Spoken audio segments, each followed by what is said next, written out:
Ja. A imamo uro? Ja, imamo 5:05 je. Kje pa ve, kako veš? Dober dan. Začenjamo pogovor o Javierju Mariasu, ki se je velikem španskem pripovedniku, ki se je rodil leta 1951 in umrl septembra letos. Ravno zaradi tega dejstva bi se mogoče poklonili njegovemu spominu na ta način, da bi si ogledali nekatere značilne portrete njegove. Bom prosil tehniko, če nam jih lahko zavrti. Še prej bi pa rad predstavil goste, s katerimi bomo govorili. To je dr. Branka Kalenić Ramšak, profesorica na oddelku za romanske jezike in književnost na Filozofski fakulteti v Ljubljani. Andrej Blatnik, urednik, ki je pravzaprav uredil največ Mariasovih del, in pa seveda gospa, ki je z njim preživela največ časa, Marjeta Drobnič, prevajalka Mariasovih najdebelejših, najbolj udarnih, najbolj opaženih del. Zdaj bi pa prosil, če si lahko pogledamo en kratek vizualni prispevek o gospodu Javierju Mariasu.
Hvala španskemu ministrstvu za kulturo, da nam je poslalo ta video. Mislim, da smo videli, da gre za pisatelja, ki je živel ne samo med uglednimi družbami, ampak seveda tudi med kupom knjig. Javier Marias je sam napisal 50 knjig, predvsem je bil pa seveda, da uvodoma, preden se ozremo proti njegovi zapuščini, izredno ploden prevajalec in to večinoma v glavnem angleških avtorjev, ki veljajo za izredne stiliste. Konrad, Nabokov, Faulkner, Tristram Shandy od Sterna, ki mu mogoče marsikaj dolguje, ampak to bojo itak povedali naši gostje. Namreč Javier Marias ob tem nedvomno obsežnem opusu, ki ga imamo mi k sreči pretežni del ali pa velik del tudi prevedenega, velja za izrednega stilista. In če pogledamo, zdaj bi prosil vse tri naše goste, najprej seveda stroko, gospa Kalenić-Rnšak, kaj je tisto, kar postavlja Mariasa na to vidno mesto znotraj španske, pa seveda tudi svetovne literature, katere so tiste lastnosti njegove proze, da je pravzaprav preveden, ne samo, da je pomemben, da je slaven, ampak je tudi preveden v velikih jezikih in predstavlja nedvomno referenco. Hvala lepa. Jaz mogoče bi začela na začetku njegove kariere, leta 1971. V bistvu, ko je bil 20 let star, je objavil prvi roman, napisal ga je s 17-16 leti. In sicer v eni Španiji, ki je v bistvu živela konec diktature, manjkajo še 4 leta in nekako se je vzpostavila neka paradigma pisateljev in pesnikov, ki jim lahko rečemo novisimos, torej najbolj novi, in sicer, ki so se uprli realnemu socializmu in sploh estetiki, ki je bila diktirana v frankistični Španiji. Ta roman je seveda izrazito napisan pod vplivom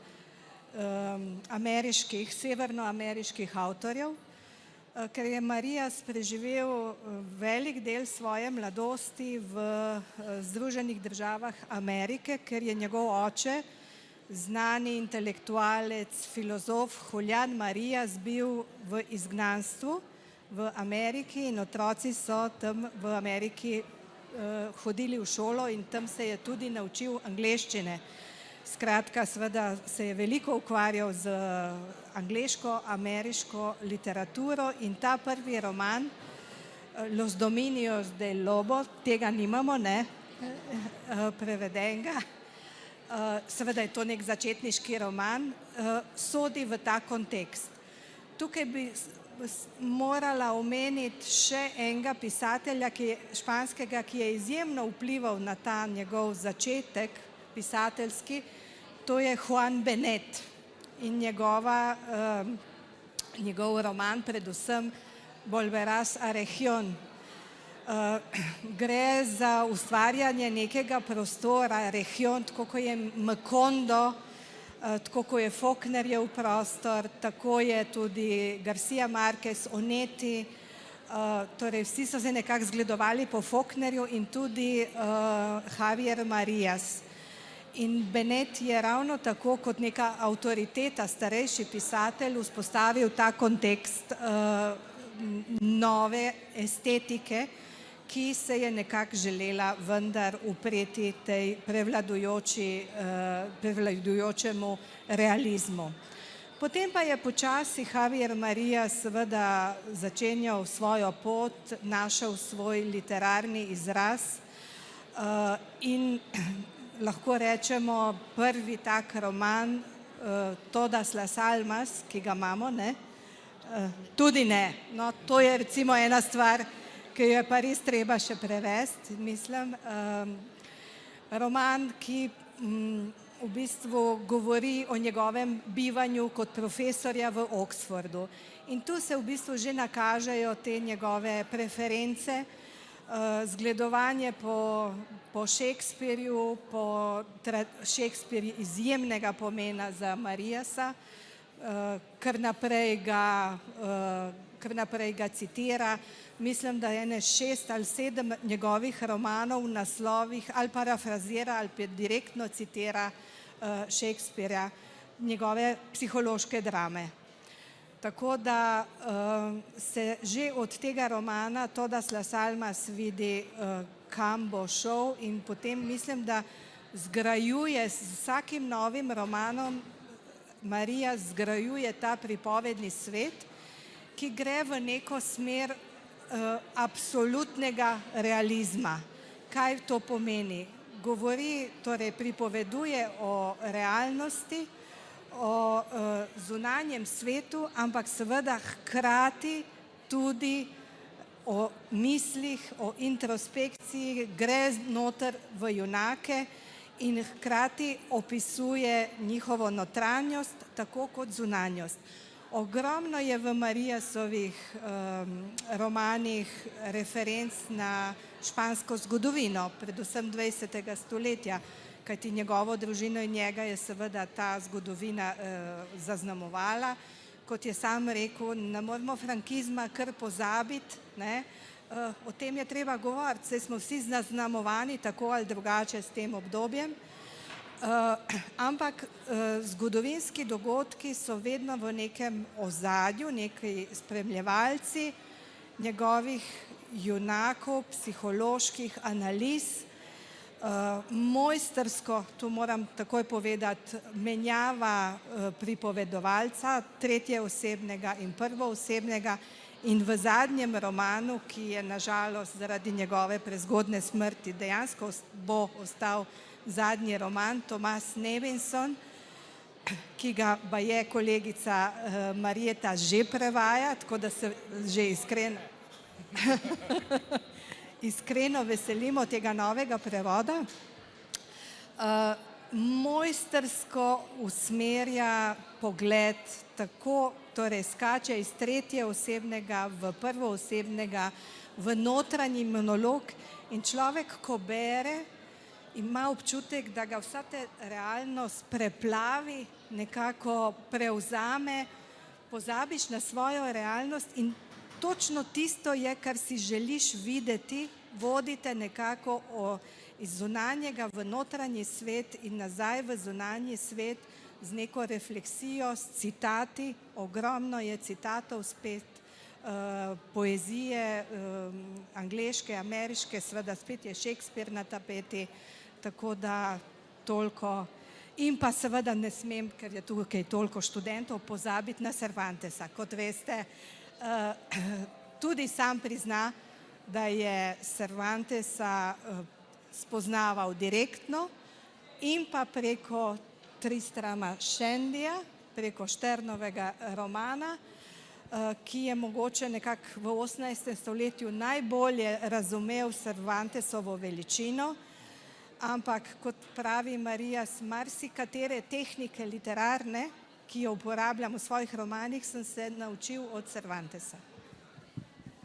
Andrej, kakšni so bili pa pravzaprav uredniški razlogi za to, da ste pravzaprav izdali od romanov tako Belo srce naprej, tako rekoč vse razen tega črnega hrbta časa, kolikor razumem, seveda s posebnim poudarkom na uredniški drznosti, da ne rečem predrznosti, pri izdaji trilogije v ene knjige v 3 zvezkih, Tvoj obraz jutri, sem šel seštet, mi, ki znamo še na pamet računati, točno 1600 strani je vse skupaj obsežno.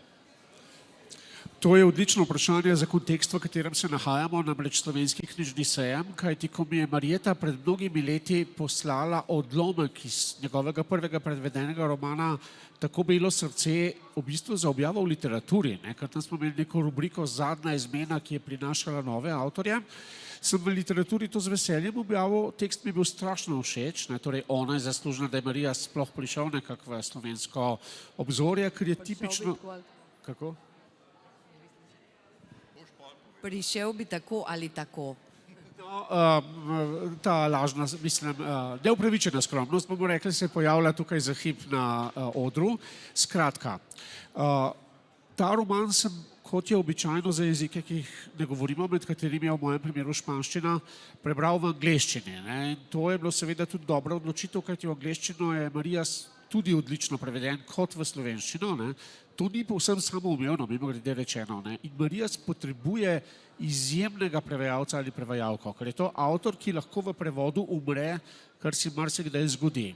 Kakorkoli že, ko je ta roman nekako prišel v možnost objave, sem od začetka sicer bil precej prostodušen glede tega, uvrstili smo ga tudi neko prestižno zbirko 20. stoletje, kjer je bil Marijas eden od dveh avtorjev, ki sta se dvakrat ponovila. Tam je bil objavljen njegov naslednji prevedeni roman Jutri v bitki misli name in poznavalcem Marijasovega opusa vam seveda ni neznano, da gre dvakrat za uporabo citata iz Shakespearea v teh naslovih, ker je zanj sploh zelo pogosto. Ampak moje misli pri tem so bile malce vseeno tudi zaskrbljene in zadržane. To so seveda knjige, ki jih financira Javna agencija za knjigo, ki pa niso, ne naslavljajo blazno širokega kroga bralcev, se mi je zdelo in k sreči sem se tukaj nekaj motil.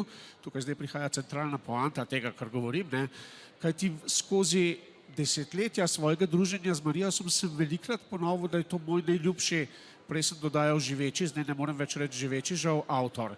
In ogromno ljudi iz izjemno različnih kulturnih okolij, to so bile magistre farmacije, to so bili ekonomisti, so rekli moj tudi. Tako na nek način sem skozi Marija se v Sloveniji videl, da mogoče krog bralcev vrhunske, a zahtevne literature ni tako zelo mehen, kot bi si mislili, in to so dokazovali po svoje tudi prodajne številke. Tudi od trilogije, ki si jo omenil, še zmeraj lahko kupite drugi in tretji del, ampak prvega boste morali iskati po antikvariatih, kajti prvi je že razprodan. Tako Belo srce se je dvakrat razprodala knjiga, torej je bila ponatisnjena, se je še enkrat razprodala.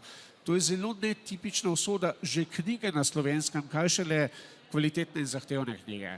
In pravzaprav Branka je začela malce tako, bi se rekli, ja, pa to bi morali še objaviti, pa drugo bi morali še objaviti. Pravzaprav smo ves čas z veseljem objavljali, kolikor je Marjeta zmogla prevesti, ker ni mogla prevajati pa tudi zgolj in samo Marija. In ta človek je pisal res hitreje, kot smo mi utegnili skoraj da brati. Je bil res izjemno veliko je pisal. Jaz sem bil zelo zanimivo na nekem pogovoru na Frankfurtskem knjižnem sejmu, kjer sem videl te iste fotografije, kjer so govorili o njem njegovi španski literarni prijatelji in so razlagali, da je on praktično pisal cele noči. Po noči ob 3, 4, 5 zjutraj je naročal kavo in kot ste opazili iz fotografij, je bil strasten kadilec, zdaj ne bomo naprej razlagali, ampak njegov življenjski opus je nastal dejansko v zelo tesnem stiku s svetom. Vdahnilo se mi je, da sem videl, da je sodeloval tudi na milenijskih zabavah in podobno. Skratka, to je nek avtor, ki nas ves čas zelo na nek način oživlja kot bralce, ker definitivno ni preprost za branje, nas pa zelo nagrajuje, ko se enkrat spustimo v ta tok. In ko si omenil to trilogijo, ne vem, če jo zna Marjeta obnoviti v enem stavku, jaz jo ne znam, to je težko bi rekli, da je tle kakšna klasična fabula. In danes skoraj nimamo več romana brez fabule. V bistvu roman, ki tako zelo gradi na jeziku, spada kot da v neke druge čase, v čase Joycea, morda ostalih, ki si jih prej navedel, ampak Marija se je dokazal, da je tak roman še zmeraj ne lahko samo obstaja, ampak tudi izjemno mednarodno uspešen, celo v mali deželici Sloveniji. Marjeta, kakšni so pa, evo, slišali smo, da ste vi pripeljali, tako rekoč, Marijasa že prevedenega na pladnju uredniku, ampak kakšni so pa pravzaprav prevajalski izzivi ob tem, da recimo prevajati nekaj, kar je obsežno 1600 strani, je nekaj, kar se človek že vnaprej, če je razsoden, ustraši. Po drugi strani smo pa omenili nekaj Marijasovih lastnosti. Eno je ta nedvomni stilizem, drugo je sklicevanje na Shakespeara. Jaz sem prepoznal vsaj že znotraj prevedenih romanov 4 naslove, ki se sklicujejo bodisi na Macbeta, bodisi na neke druge odlomke. Ogromen je, tam imamo recimo epizodo v Bertie Eastley z tem Thomasom Nevisonom, Tomasom, ki je tam pravzaprav glavni junak, mož naslovne junakinje, kjer govori pravzaprav o nekih prikritih delovanjih tajnih služb in se pri tem sklicuje na Henrika IV., ki se je na večer pred bitko postavil med svoje ljudi in oprezal, kakšna je atmosfera, in oni seveda prostaki so ga poslali tako nekam, kot se pošle vsazga pred bitko. Ampak to je seveda neka zelo gosta medbesedilna mreža, ki se jo mora verjetno prevajalec zavedati, ob tem, da ne govorimo, koliko težko je pravzaprav, vsaj meni, ker nikoli ne najdem ta pravega citata, kadar ga iščem v knjigi, poiskati vse tisto, kar se skriva pravzaprav noter, zato da lahko potem to dobimo v originalu in da prepoznamo, da gre za Shakespearjeve ali pa kakšne druge citate.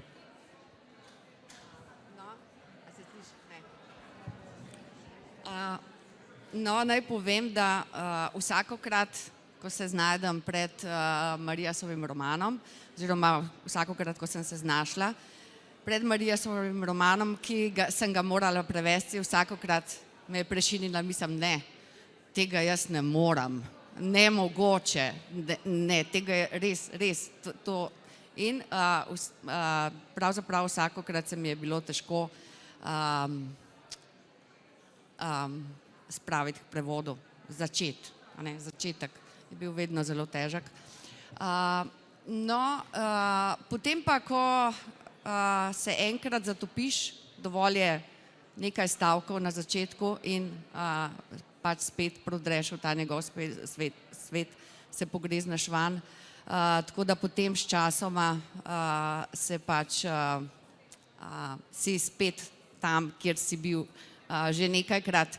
In od tega seveda nisi odnesel nič, ker mnogi ljudje mislijo, toliko si že prevedla Marijasovega, zdaj to narediš potem z levo roko, ne? Daleč od tega. Vsakič je to znova, vnovičen postopek in vnovično neko spoznavanje tudi nekih drugih dimenzij, ki jih on vključuje not. In tudi on kot avtor se je razvil, se pravi, romani se nadgrajujejo. Kaj bi rekla, glede vseh teh referenc, citatov in tako, Marijas ima v svojih romanih res ne samo, da ima citate iz klasikov, ampak jih tudi poustvarja, glede na to, se pravi, v teh paralelah, ki jih vleče iz pač literarnih svetov klasikov, jih tudi poustvarja, ne samo, da jih citira, ker včasih jih citira drugače in včasih še kaj dodaja, v bistvu jih tudi parafrazira. Včasih jih citira, včasih parafrazira. Včasih celo počne to, da parafrazira svoje parafraze iz prejšnjih romanov. Se pravi, da so tukaj tudi neke avtoreference, ne samo reference, ki jih on potem preoblikuje. In tudi je tukaj en uvid iz nekih drugih zornih kotov. Tudi če je stavek isti, potem v drugem kontekstu, v naslednjem romanu ni več isti, čeprav so iste besede znotraj. Skratka, v bistvu je treba biti ful pozoren. Meni je bilo včasih tudi malo žal, da sem že v enem romanu se odločila za nek prevod, ker se je potem pa v naslednjem romanu izkazalo, da mogoče bi bila pa kakšna druga beseda pravilnejša, oziroma boljša. Ne, tako da to se mi je zgodilo in sem se vedno mislila, joj, škoda, zdaj pa ne moram iti nazaj in tega malo spremeniti, da bi ustrezali potem enemu romanu, ki je bil šele v prihodnosti. A ne. Seveda Marija z tega ni imel predvidenega, to ni nek načrt pisatelja, da bo čez 10 let pa isti citat vzel na nek drug način. Ne, to je pač njegov stil pisanja, se pravi, oziranje neke realnosti iz drugega zornega kota. Ne. Se pravi, ne samo tiste klasike, ki se mu nekako stalno pojavljajo v romanih, ampak tudi svojih lastnih del in svojih lastnih videnj in tistih občutij. To je vse v bistvu neka nadgradnja. Ne. Drugače pa ja, kar se tiče prevajanja, ja, fino je, da jaz sem na srečo študirala angleščino, tako da Shakespearea poznam. Študirala sem španščino, Cervantesa, kar v redu tudi poznam, druge klasike, tako da nekako je vedno nekaj tukaj, kadar prevajalec to vidi v besedilu, ki se potem rahlo spremeni slogovno, ti takoj opažiš citat. Vidiš, da aha, to pa ni Marija, to je nek citat neki, ali pa neka parafraza. Tako da je en tak občutek, se pravi, da je fino, kdorkoli prevaja, da nekaj pozna, da ima neko bazo in iz tega izhaja. Je pa tudi to res, da pri Mariji se zmeraj spoznavaš veliko novih stvari. Pri prevajanju, če sem prevajala en roman, naprimer 1 leto, je to pomenilo, da sem bila polovico časa tistega leta na internetu in brskanje po knjigah in tako naprej. Tako da ni bilo samo prevajanje, ampak tudi še vse drugo ob tem. No, to me je zanimalo, ne, mi poznamo seveda največjega slovenskega sonetista, ki je včasih ob šanku, če je glih prevajal sonete ali pa jih je pisal, je potem govoril na pol v sonetih. Mi smo prepoznali, da so to pravzaprav neki fetusi, neki abortusi nekih sonetov. Vi tudi potem recimo po enem letu oziroma 3-krat po enem letu razmišljate tako komplicirano kot Marijasovi pripovedovalci, ker mislim, da bi se morali zdaj na ta Marijasov stil nedvomno ustvarja posebna pripovedna lega, ki jo njegovi pripovedovalci zavzamejo. Že pravzaprav s poklicem, to so zmeraj ljudje, ki pravzaprav ali morajo povedati neko zgodbo, pa jim to ne uspe, ker jih drugi zasujejo svojo. Hkrati so pa na nek način introvertirani oziroma neki opazovalci, gleduhi, to so zelo pogosto prevajalci, tudi simultani, to so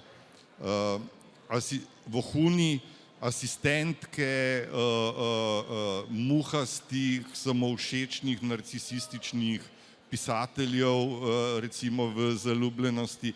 In se mi zdi, da pravzaprav, da so dejstvo, da so te ljudje izobraženi, da se tudi sicer ukvarjajo z jezikom, pa ta njihova introvertiranost, da daje pravzaprav Marijasu nek poseben slog, kjer lahko potem kupič možnosti namesto, da bi zgodbo peljal bolj linearno. Ja, seveda, Marijasova trditev je ta, da v bistvu smo vsi bralci, vsi gledalci in poslušalci smo neki gleduhi, da nam je všeč izvedeti kaj o kom drugam, se pravi nekaj. Tako da, ja, to je, prevajalec mora biti največji gleduh, kar jih je, se pravi, mora se vtakniti v vsako besedo in mora se vtakniti v vsak dogodek in dogajanje in ne samo v delu, ki ga prevaja, ampak tudi pogledati naokrog. To je ta, v bistvu je to prvi pogoj za to je neka radovednost, naravna in človeška in iz tega pač izhaja tudi to gleduštvo. Vsi Marijasovi junaki so v bistvu opazovalci. Zelo redko kdaj se zgodi, da kakšen njegov junak poseže v dogajanje, da preusmeri nek tok dogodkov, da preusmeri recimo neko vesoljsko strujo, neko dogajanje, neko težnjo, neko smer. In tudi se sami junaki se sprašujejo, zakaj, kaj sem jaz, kdo sem jaz, da bi preusmerjal ta tok dogajanja, da bi posegal v življenje, da bi posegal v vesoljstvo, recimo. Tako da se pač omejujejo na to in so pač razmišljajo o jeziku, razmišljajo o vsem, kar vidijo, kar doživljajo. Zato tudi ta preskok, ki ga je prej Branka omenila, prvoosebni pripovedovalec in tretjeosebni. In včasih imamo občutek, kadar on vključuje te esejistične inserte v svojo prozo, imamo občutek, da je tukaj tudi avtor zadaj. Ampak ne, on vedno prav, Marijas vedno prav, zmeraj, kadar imate občutek, da je avtor nekaj, da nekaj govori, to je neka fikcija, avtor je tudi avtor, mislim, je tudi literarni lik v bistvu, čim je v fikciji, je to literarni lik. Isto vprašanje še za ostale dva sogovornika, pa jaz mislim, da je najbolj, da kar na ta mikrofon govorimo, ker jaz tega res najbolj slišim.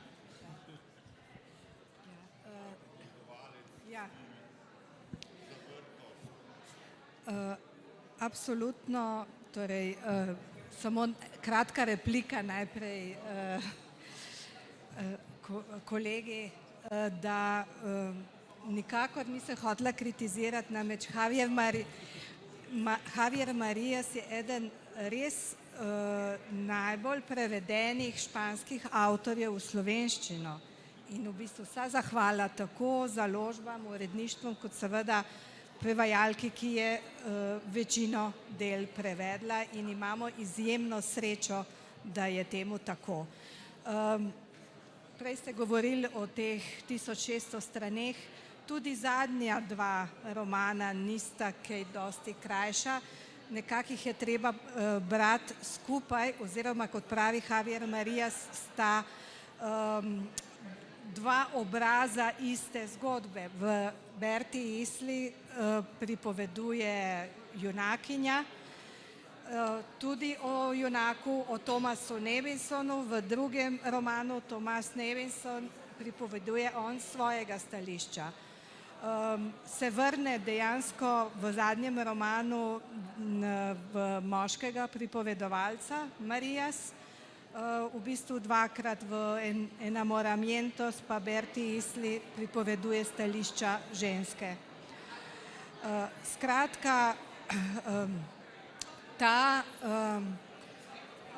neizmerna moč pripovedovanja in jezika. Vidi se, da je pisatelj prevajalec, da mu jezik izjemno pomemben, čeprav pravi Javier Marías nekje, da smo nekako, da se počuti kot v zaporu, ujet v jeziku, v zaporu jezika. In beseda, pravi, bomo se pogubljenje človeka stoji na naših besedah, ne na naših dejanjih. Izjemno se čuti ta prefinjenost, tudi sam je izjemen stilist, dolgi stavki in seveda to prelit v drug jezik je izjemno mojstrstvo. Tako da tukaj absolutno se zahvaljujem tako založbi kot Marjeti za to izjemno delo, ki ga počne.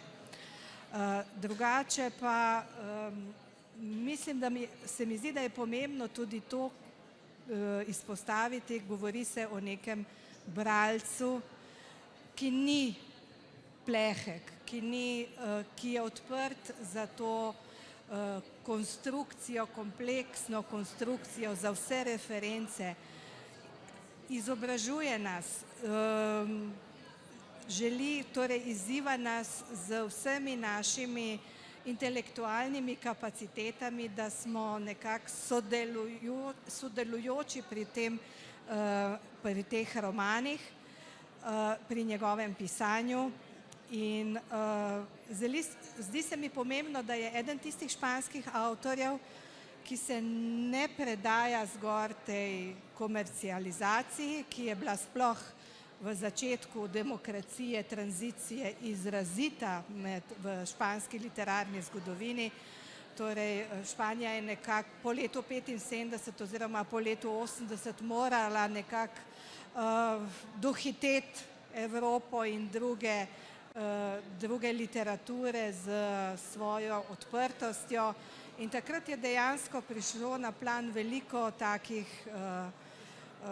trash culture romanov in potem so pisatelji tipa Javierja Mariasa rekli ne, gremo, torej sledimo neki kakovostni literaturi, treba je bralca odvrniti od tega, treba ga je izobraževati, seveda, če je pripravljen.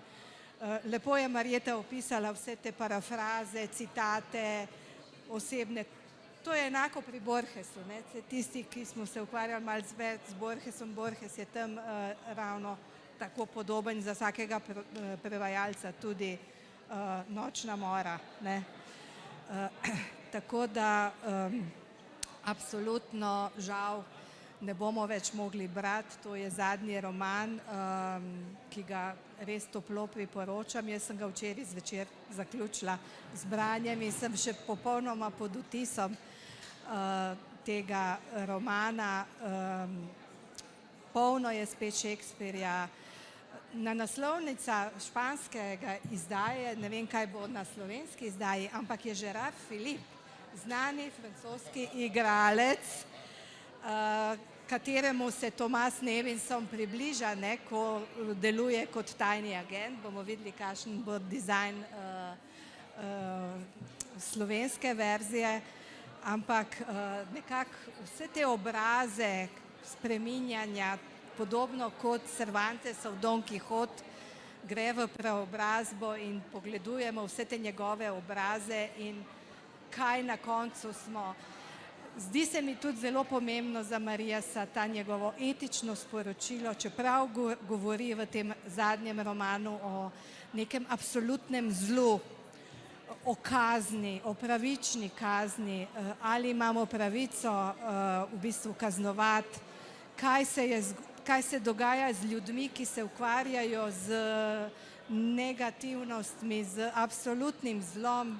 Veliko je obsojanja v tem romanu terorističnih dejanj, ampak stališča, kaj je v glavah teh ljudi, ki se odločijo za teroristično dejanje, za smrt, nedolžno smrt nedolžnih ljudi. In kot pravi večkrat, sobre todo el primer paso cuenta, se pravi, prvi korak je važen, ali lahko prestopimo to mejo in neko etično sporočilo, da vendar poglejmo v svojo notranjost in da skušamo tudi v najhujših časih, osebnih in družbenih, najti neko dobro in nek pozitiven izhod. Toliko za enkrat. Mogoče bom pol na koncu. Bom se jaz na to navezal, bom poskusil na kratko, ker se nam čas tako rekoč že izteka. Torej, na nek način je Marias revaloriziral pisatelja kot pripovedovalca, ki nekako kaže resnico sveta. To ne samo na tej retorični ravni z besedami, ampak tudi z zgodbami. Zdaj, če se skličam na roman Tako belo srce, ki ga morda poznate, prvi prej omenjeni prevedeni odlomek je bil odlomek o dveh prevajalcih, to si tudi ti omenil, ki s tem, da prevaja ta prazno govorico politike, tketa tudi osebno zgodbo.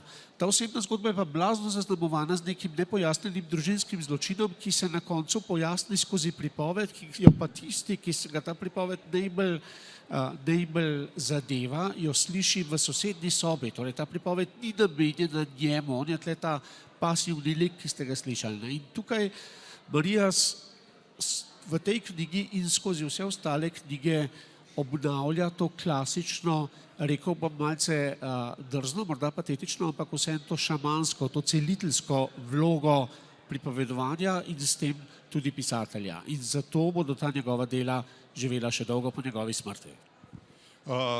Okrutni časomerilc, evo, Andrej Blatnik, ja, prav, da moramo končati, tako da bi zelo na hiter, če govorimo o zapuščini Javierja Mariasa, od vseh treh poznavalcev njegovega dela še rad zvedel, kaj je od teh 50 knjig, od kjer je približno 35, ki jih nimamo prevedene, tisto najbolj nujno, da bi v naslednjih letih, v nekem kratkem času, razen sugestije, ki smo jo že dobili, Tom Nevison, Senčna plat, Berte Isle, kaj bi bilo še za prevest, pa prosim, kar gremo. Ja, jaz bom kar direktna. Verjetno ta roman Črni hrbet časa, mogoče ja, zato ker je tudi eden izmed teh romanov, ki so v bistvu malo drugačni, no? Malo drugačni in so mogoče tudi zaradi tega mogoče malo težji, no? Mogoče malo težji in mogoče malo težji vstopati vanje. Potem pa Vse duše Todas las almas, ki je pač tisti verjetno prelomni, oziroma roman, ki nakazuje, kakor je povedala Branka prej, v katero smer bo Marija šel in tudi kaže, kje je bil s svoje romani prej. Se pravi, to je ta ključni roman Vse duše, pa tudi kratka proza. Marija ima super kratko prozo, res, zgodbe njegove so krasne, to so biserčki. Sam, ker pa je tudi tako dober romanopisac, smo nekako na te kratke zgodbe njegove, ker so nekako v drugem planu, ampak to je res, so res krasne stvari.